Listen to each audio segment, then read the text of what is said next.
E olá, meus queridos e amados primatas.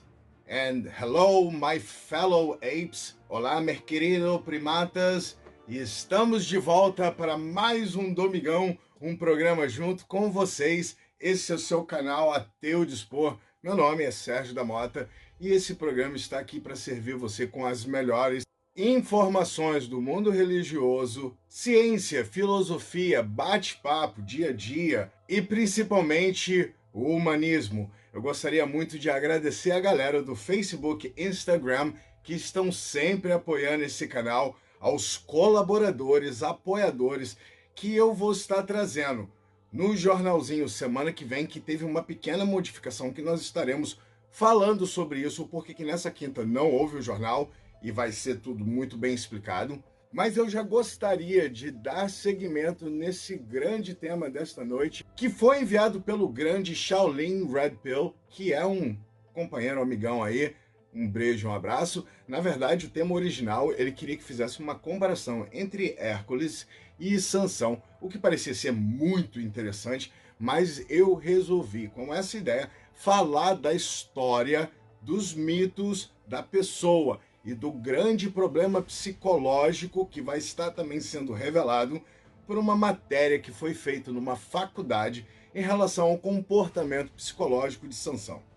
E o tema muito, mas muito polêmico, que é Sansão, o psicopata escolhido por Deus, e tudo isso vai ser justificado durante este vídeo.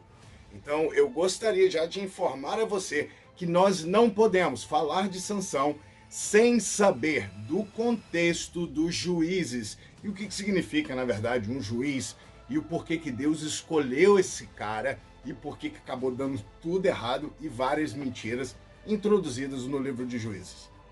Eu gostaria de dizer que esse canal, ele não endorse, ele não apoia queimação de literatura, rasgação, proibição ou qualquer outro tipo de coisa, mas eu gostaria de convidar a você que lesse a Bíblia, porque eu acho que é a leitura e o seu questionamento individual que vai fazer você vir à luz da verdade e a compreensão pessoal e a racionalização que, talvez, esse Deus ou deuses não existe. E mais uma vez estaremos focalizando nessa história bíblica que é do Deus judaico-cristão.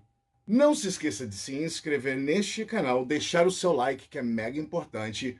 Conte para as pessoas sobre esse canal, sempre deixando o seu comentário, apoiando e ajudando. Então vamos direto ao assunto. Sansão, o psicopata escolhido. O livro de Juízes começa com Josué conduzindo o povo de Israel, ou melhor dizendo, o restante que sobrou, até a terra prometida. E ele chamou o seu povo para ser fiel nos seus mandamentos, segundo a Torá. E se eles fizerem isso, eles mostrarão todas as nações que estão ali à redondeza que Deus é o grande Deus, o Senhor Todo-Poderoso. O nome do livro vem do tipo de líderes que havia naquele período. Antes que houvesse qualquer rei, as tribos eram governadas por esses mesmos juízes. Agora, não pense em um tribunal onde eles eram líderes políticos e regionais, líderes militares ou mais como chefes tribais. E eu já vou avisando aqui que o livro de Juízes é perturbador, sangrento e violento. Já deixando o meu warning, o meu disclaimer e já pedindo que você, na sua casa, já começasse a ler esse livro depois que você assistisse este vídeo. O livro conta a trágica história da corrupção moral do povo de Israel e da má liderança dos juízes, o que não ficou muito diferente dos cananeus. Mas essa triste história, ela não vai gerar esperança ou uma melhora para o futuro do povo de Israel. E você pode ver isso da maneira em que o livro ele foi elaborado. Note que é uma grande introdução que vai preparar toda a história do fracasso do povo de Israel, já que a desculpa foi que eles não expulsaram todos os cananeus que estavam ali se envolvendo com o povo deles. Pois a grande seção principal do livro tem histórias sobre a crescente corrupção dos juízes. E a progressão aqui vai mostrando como os líderes de Israel vão de bom para mais ou menos para piores dentro da história do livro de Juízes. A sessão final é realmente perturbadora e mostra como foi a corrupção do povo de Israel como um todo. Então vamos mergulhar e explorar cada parte deste livro um pouco mais. A sessão de abertura começa com o povo de Israel e seus territórios na Terra Prometida. Embora Josué tenha derrotado algumas principais cidades cananeias, ainda havia muita terra a ser tomada e havia muitos cananeus espalhados ali nas redondezas. E assim, o capítulo dá uma longa lista de cidades e grupos cananeus que Israel simplesmente falhou em expulsar dali. Agora lembre-se que o objetivo principal era expulsar o cananeu por causa da corrupção moral deles ali, sendo influência principal no povo de Israel. As suas maneiras de adorarem deuses através de sacrifícios de criança. Agora nós devemos parar um segundinho. Sacrifícios estão ali, praticamente do princípio do Velho Testamento ao final, até a chegada do Novo Testamento, aonde Jesus, ele é o último sacrifício feito ali pela humanidade. Mas nós encontramos o próprio Salomão sacrificando crianças a outro Deus e Deus não fazendo nada, ou fez, mas no final fazendo vista grossa. Sacrifícios e abuso de crianças na Bíblia é algo que no Velho Testamento é super costumeiro. Mas por que que Deus então estava implicando com os cananeus, já que a cultura, parando para pensar, eram as mesmas? Deus ali chamou Israel para ser um povo santo, mas não foi muito bem o que isso aconteceu. Logo no capítulo 2, você vai entender como o povo começou a se aproximar mais do povo cananeu, e assim adotando todas as suas práticas religiosas e culturais também. Foi como se fosse uma mesclagem de povos ali. E é mais ou menos aqui nesse ponto, onde a história ela para por quase um capítulo inteiro. E o narrador, ele dá uma visão geral do que está acontecendo no corpo do livro. Nesta parte do livro, o narrador está querendo mostrar que houve uma série de eventos ou ciclos movendo-se em uma série espiral descendente, causando que tudo viesse a acontecer de novo. E assim, Deus permitia que eles fossem conquistados e oprimidos pelos cananeus. E assim, eles veriam que teriam cometido algum erro contra Deus e voltariam aos seus caminhos, produzindo mais uma vez aquilo que eu disse para vocês, um ciclo vicioso de destruição, morte, perdão, tudo causado por Deus. Então, a solução de Deus foi levantar um homem, um juiz, um libertador, que traria paz e controlaria tudo ali em volta, fazendo assim a vontade de Deus, libertando o povo dessa opressão contínua, mas que na verdade não aconteceria. Você pode notar que esse mesmo ciclo ele é repetido para os próximos 6 juízes, tudo, obviamente, dentro da permissão de Deus. Nos 3 primeiros juízes da história, nós vemos que eles eram capazes e eles eram simplesmente os picas da galáxia. A história nos traz uma narrativa fantástica e heróica das aventuras que aconteceu ali com esses 3 primeiros juízes. E um desses juízes, que é a juíza Débora, teve histórias ali fenomenais, mostrando aquilo que eu falei no começo, que os juízes se dividiram em partes boas, mais ou menos, e completamente ruins. Porém, todas essas histórias são trágicas e sangrentas, muito sangrentas. Eu até considero que Juízes é um dos livros mais terríveis e sangrentos que nós podemos encontrar no Velho Testamento.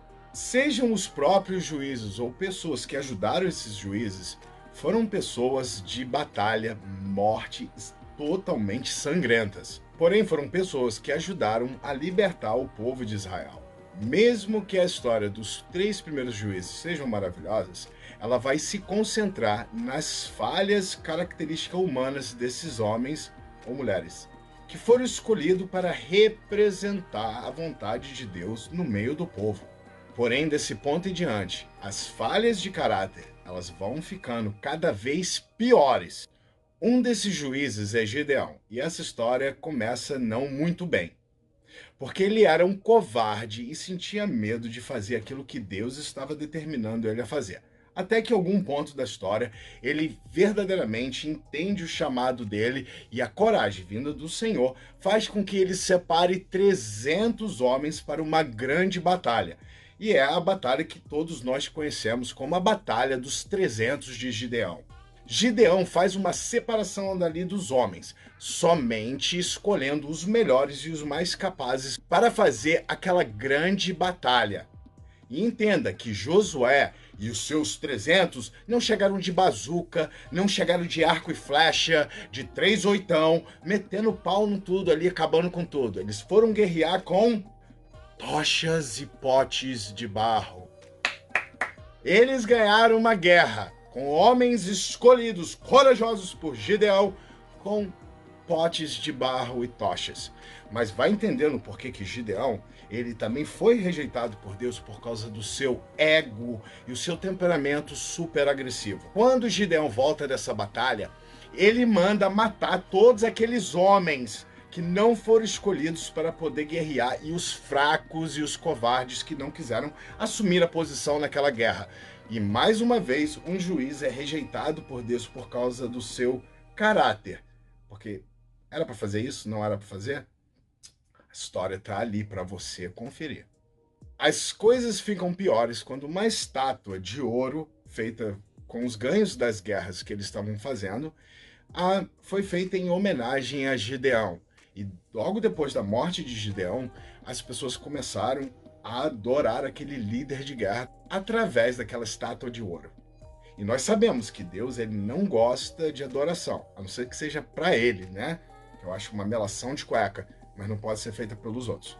O próximo juiz que eu gostaria de falar é Jefté. Isso aqui é um sumáriozinho, um resumo para vocês poderem entender quem foram os juízes. E nós estaremos entrando num grande Sansão.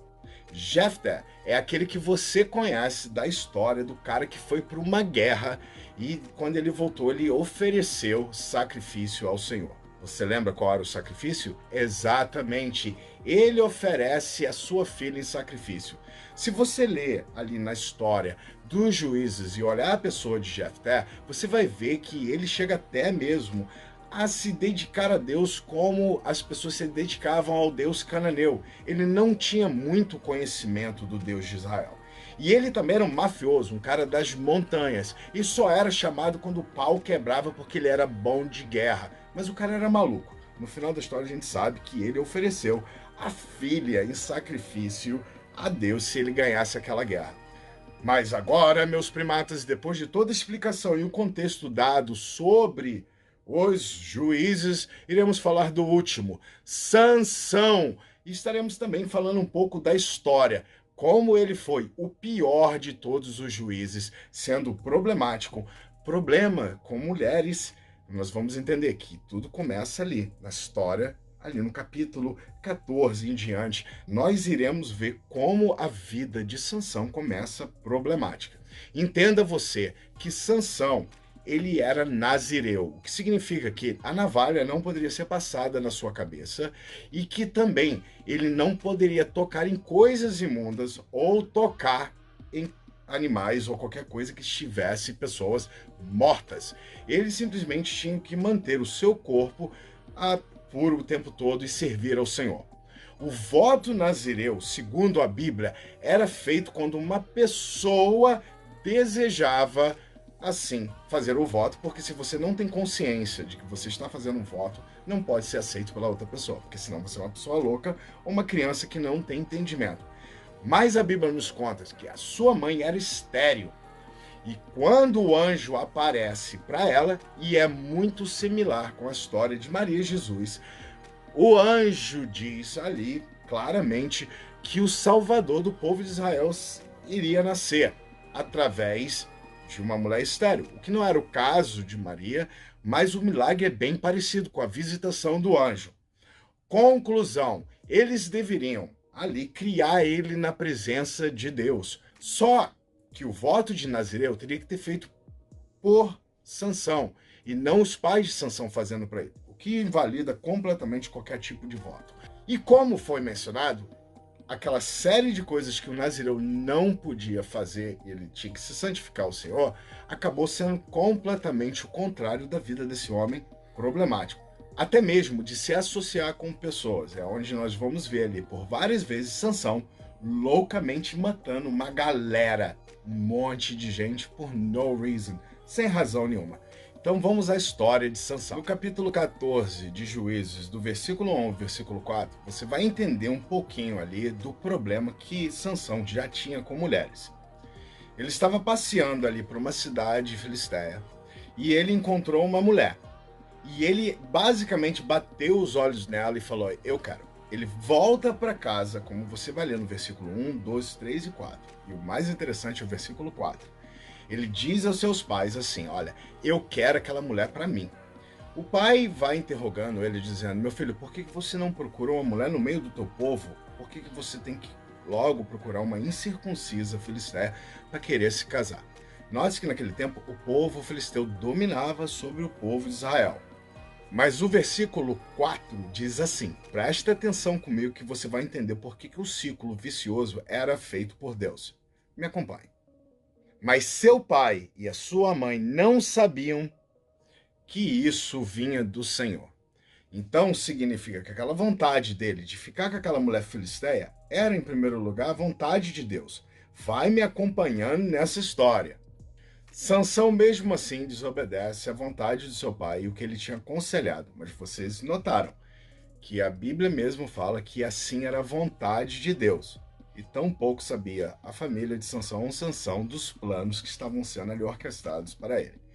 Ele volta para casa daquela mulher porque na cabeça dele ele queria ficar com ela. No meio do caminho, ele encontra um leão e mais uma vez ele se apodera do espírito superpoderoso de herói Sansão, despedaça aquele leão ali em vários pedacinhos. E você pode checar isso agora. O que você tá olhando, seu Zé Ruela, doidão? Vou acabar com você, seu leão incircunciso. Vem cá!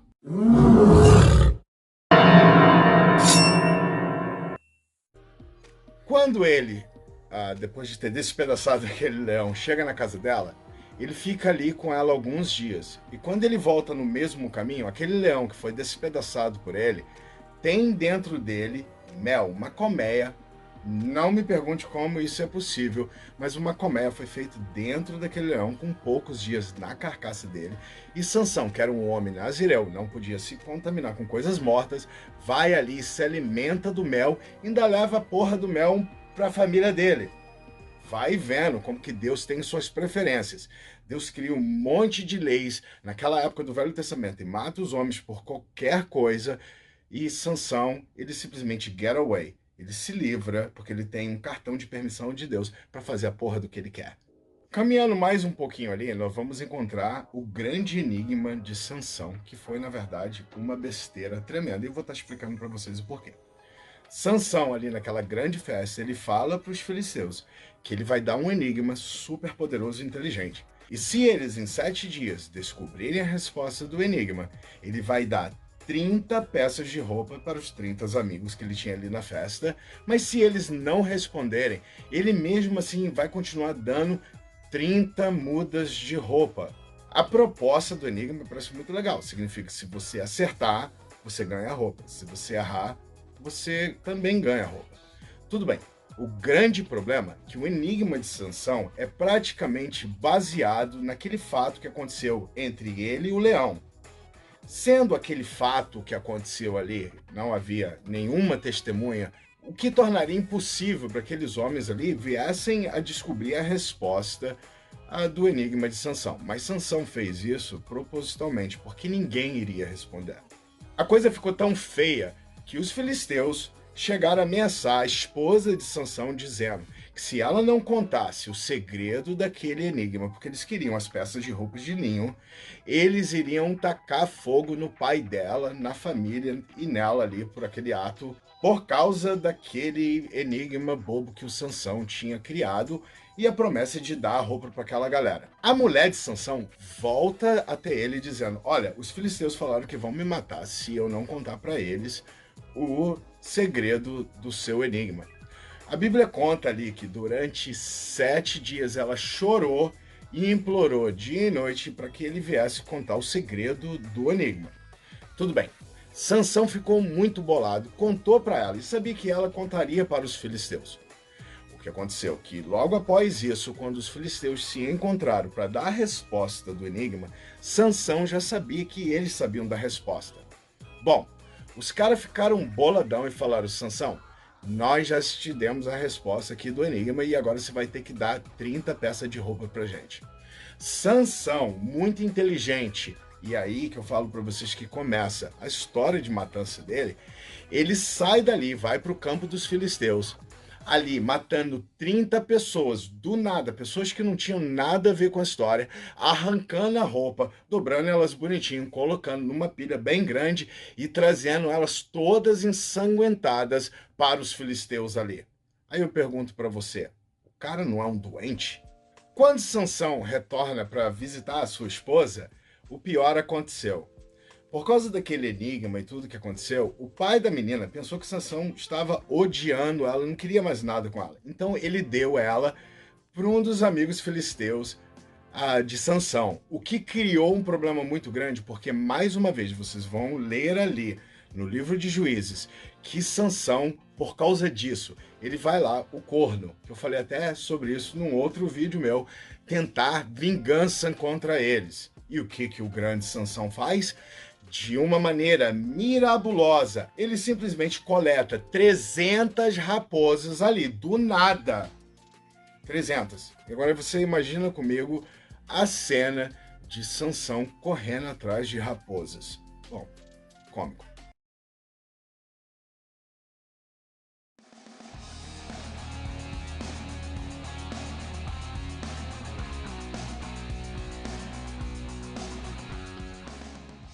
Se não bastasse essa cena ridícula de Sansão correndo atrás das raposas e coletando 300 raposas, depois nós temos que imaginar como que ele fez para que as 300 raposas ficassem todas quietinhas enquanto ele pegava e fazia pares amarrando elas de cauda em cauda.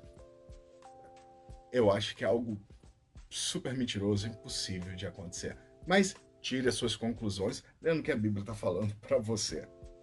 Agora, entenda que essa atitude vingativa de Sansão trouxe muito mais problemas para os filisteus, porque várias pessoas que não tinham nada a ver com aquele enigma e os seus amigos foram prejudicadas. Você já parou para pensar nas pessoas que morreram de fome por causa desse incêndio? Você já parou para pensar nas pessoas que estavam no campo naquela hora trabalhando, quando simplesmente Sansão ateou fogo através daquela história mentirosa em 300 raposas, matando todo mundo ali? Obviamente que os filisteus eles iam querer vingança de Sansão. Então vai escutando como é que essa história vai ficando pior. Sansão, motivado pelo seu ódio, volta para casa quando ele recebe a notícia que os filisteus mataram 2 pessoas, a mulher de Sansão e o pai dela.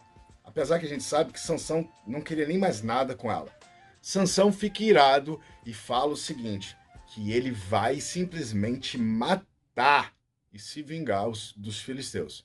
Bom, Sansão, depois daquela coisa terrível, mais uma vez se isola para uma caverna e passa ali vários dias sozinho, até que os filisteus vão ao povo de Israel dizendo que querem a cabeça de Sansão. Uma das pessoas conhecidas de Sansão vai até a caverna, encontra ele e diz: olha, Sansão, o que você fez criou vários problemas e agora eles querem você. Eu preciso levar você para eles antes que eles venham fazer algo contra o povo. Entenda que essa história, Sansão estava ali dentro da caverna depois de todas as atrocidades que ele fez. Sansão, então, pede para ser amarrado. Mais uma vez, o homem mais forte do mundo pede para ser amarrado com cordazinhas. Você sabe o resultado. 3.000 homens foram ali na porta da caverna para poder pegar Sansão. Sansão desata aquelas cordas, pega uma queixada de burro e ali ele vai, um homem sozinho, matando 1.000 homens, porque eu acho que os 2.000 saíram correndo, fugiram, porque o cara era muito pica das galáxias. Então, ele vai matando um por um. Agora, para e pensa comigo. Depois de ele ter matado 500 pessoas, se eu tô lá e eu tô vendo que o cara é muito assassino, Rambo, o exterminador, eu já teria corrido junto com os outros. Mas como que eles achavam que eles ainda iam conseguir matar esse Robocop, esse assassino psicopata que estava ali dilacerando e matando aquela galera simplesmente com um pedaço de osso? Bom, ele matou, queira você acreditar ou não, 1.000 homens com uma queixada de burro depois de ter saído da caverna. Agora, o melhor está por vir. No capítulo 15, do versículo 18 em antes, depois dele ter matado aquela galera ali, 1.000 homens, grande Sansão, ele está completamente com sede. Então ele vira para Deus e fala: olha, Deus, o negócio é o seguinte, você vai me dar água ou você vai me deixar para morrer aqui? Tipo, ele usa um deboche, tá ali, depois você checa na Bíblia. Deus sabe o que ele faz? Ele abre uma fenda aonde estava queixada, exatamente do jeito que eu tô falando, aonde estava queixada, caída de Sansão, depois de ele ter matado 1.000 homens, homem de sangue, juiz que não poderia tocar em pessoas mortas, mas poderia matar as pessoas. Uma pequena lagoa se abre para Sansão beber água e não morrer de sede. O que significa que Deus, todo momento, aprovou tudo aquilo que Sansão fez ali contra os filisteus e as maldades que ele ainda iria praticar em nome de Deus. Entenda? É muito mais fácil fazer o que Sansão fez se nós fazemos em nome de Deus. Mas Sansão era doente, egocêntrico e tinha vários problemas, mas tudo isso com a vontade e a permissão e a escolha de Deus. No capítulo 16, nós vemos ele indo para Gaza procurar uma prostituta. Nós podemos ver isso no capítulo 16, versículo 1 de Juízes, que ele vai simplesmente ali mesmo, para Gaza, procurar uma prostituta para poder passar a noite depois da carnificina que ele fez contra os filisteus. Bom, depois de ter passado a noite transando na putaria ali com a prostituta, ele recebe um aviso dos espias dizendo que vários homens do campo dos filisteus vieram ali para matar ele, porque sabiam o que ele tinha feito com aqueles outros 1.000 homens ali. Bom, de uma maneira inexplicável, Sansão, depois de ter feito sexo a noite toda ali, quebrando todos os mandamentos, mas quando você é um favorecido de Deus, acho que você não quebra tanto os mandamentos de Deus assim, ele sai dali e de uma maneira impressionante, ele arranca o portão da cidade, leva nas costas até o topo de um monte. A Bíblia não menciona que nenhum daqueles homens ali atacaram Sansão nesse momento que ele arrancou o portão e levou até o monte. Mas vamos ser sérios, se eu ver um cara arrancar a porra de um portão, de um castelo e levar nas costas, quem diz que eu vou atacar o cara? Mais uma vez, a Bíblia colocando uma história mentirosa que não faz sentido nenhum. Meus queridos e amados primatas, eu compactuei essa história para que ficasse fácil a gente passar por toda a vida de Sansão e pela vida dos juízes para a gente entender esse contexto bíblico. Mas agora eu gostaria que você continuasse comigo, porque nós estaremos falando dos dois últimos pontos, que é a traição que levou a Sansão a perder o seu superpoder, que era através do seu cabelo, e é uma coisa que nós não podemos deixar de falar aqui.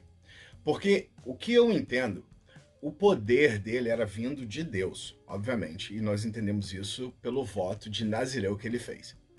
Mas isso, ou pelo voto que fizeram por ele, mas isso não significa que propriamente aquela força, o poder dele, viria de cabelo. Poderia vir da sua alimentação, poderia vir do seu constante treino em servir a Deus e ele se tornou um super-humano, mas não, mas vem do cabelo. E olha que é o mais interessante. Dalila, mais uma vez, uma mulher que ele não poderia jamais se interessar, mas parece que Sansão mostra o estereotipo de vários homens que acabam se atraindo pelaquela que é pior.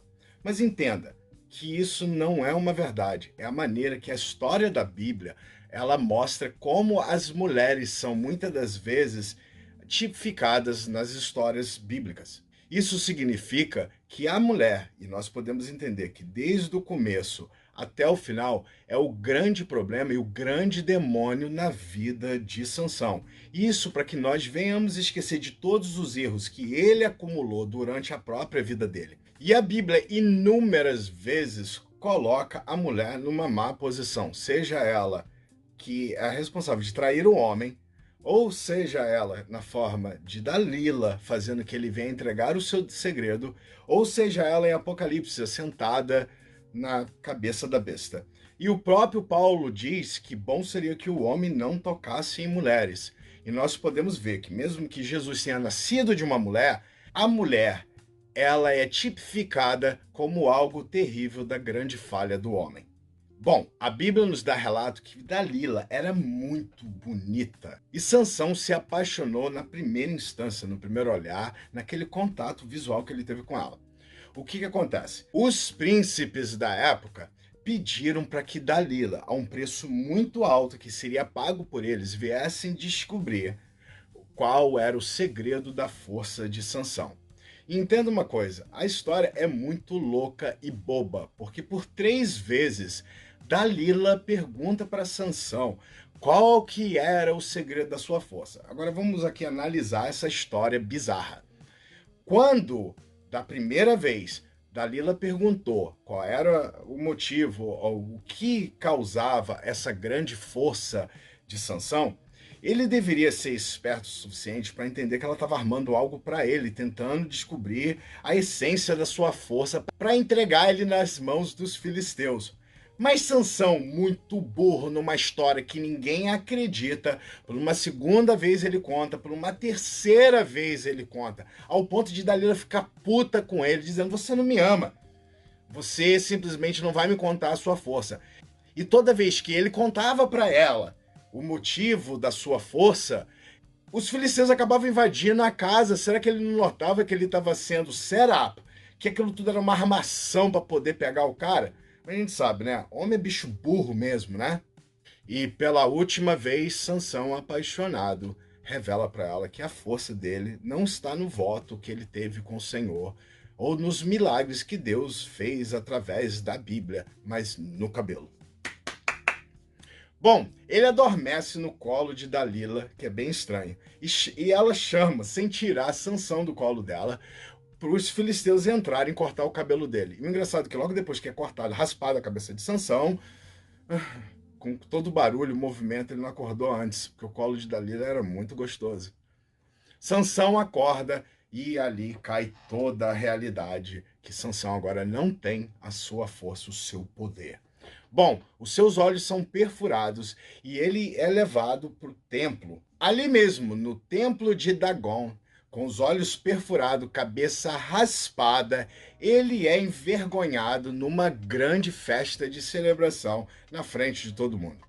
A Bíblia diz que naquele dia, naquela casa de adoração, tinha 3.000 homens no telhado. Não era uma laje, era um telhado. Agora, para e pensa você comigo. Imagina essa cena. 3.000 homens no telhado. Caraca, maluco, a casa tá cheia. Parece até mentira.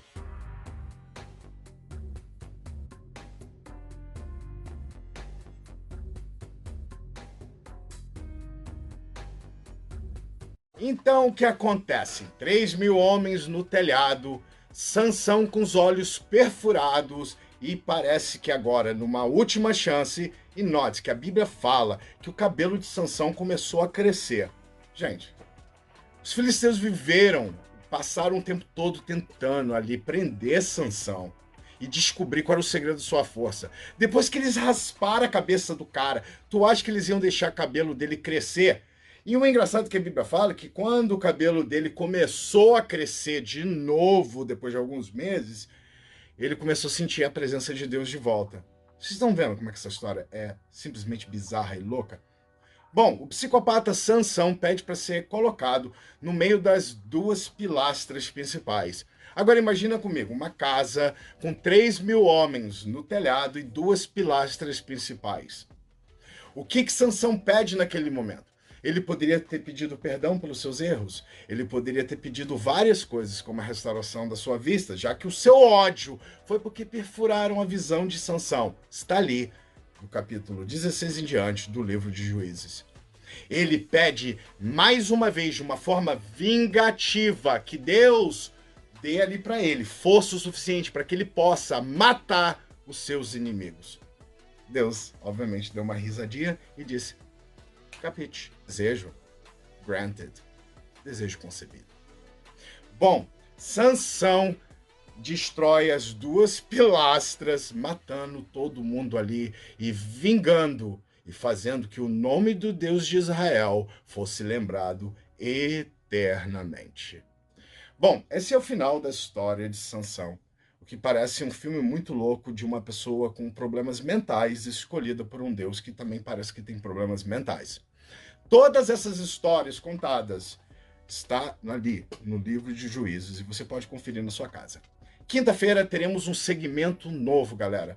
Por causa da questão do jornal e notícia, o YouTube me mandou uma carta dizendo que eu posso ter problema com o meu vídeo nesse segmento. Isso significa que uma pessoa, ou algumas pessoas podem acabar dando um red flag e eu acabar tendo meu canal complicado. Então eu mudei todo o formato, porém o estilo do programa vai ser o mesmo, com notícias, e vai estar fazendo a mesma zoação, a mesma coisa contente e alegre que nós fazemos toda quinta-feira. Mas ele vai ter um nome diferente, e dessa vez vai ser 7 O'Clock Night Show, que é tipo um late night, só que um pouquinho antes, né? Porque é 7 horas, vocês aí no Brasil, que vai estar passando as informações e o que está acontecendo no mundo aí afora. Então eu vou ter muito cuidado com as minhas palavras para mim não ter problema. Obrigado, galera. Darlan, beijo, parceiro. E todas as outras pessoas que acompanham esse canal, eu quero dizer que eu sou apaixonado por vocês. Não se esqueça de se inscrever. E semana que vem, durante a semana, eu vou estar revelando um tema bombástico. Na verdade, já até tenho. Eu estarei levando Deus no tribunal a teu dispor, para poder a gente analisar todos os crimes que ele fez contra a humanidade, e a gente vai poder julgar no final do show se Deus é culpado pelos crimes feitos contra a humanidade. Muito obrigado, meus queridos, e nós nos vemos na próxima quinta-feira no seu canal, seu amigo Sérgio da Mota, canal A Teu Dispor.